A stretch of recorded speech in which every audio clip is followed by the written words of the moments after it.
So settings. So this contains one of my favorite story elements. So when you choose your setting, you want to choose it carefully because it has a major, major impact on the story.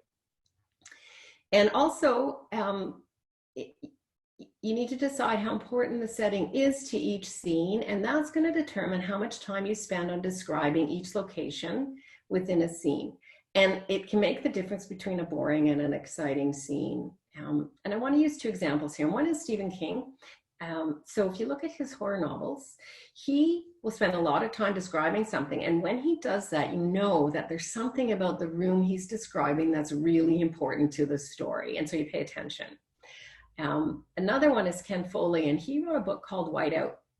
And when I read it, I read every word. And normally I'm a description skimmer. It's just my thing.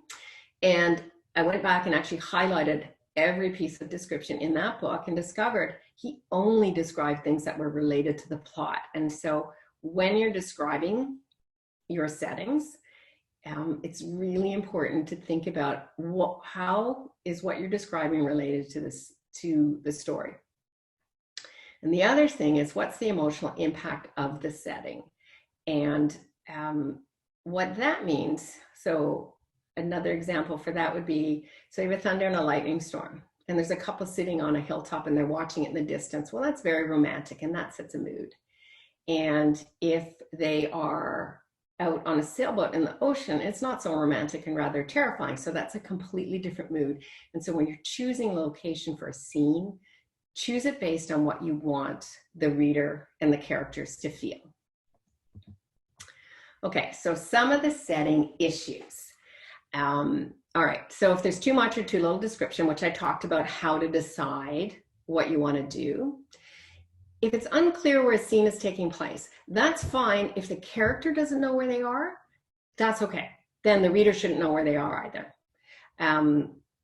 But if they do, the reader needs to know where they are, and it needs to be obvious early in the scene where it's happening. This description needs to be consistent with the point of view character.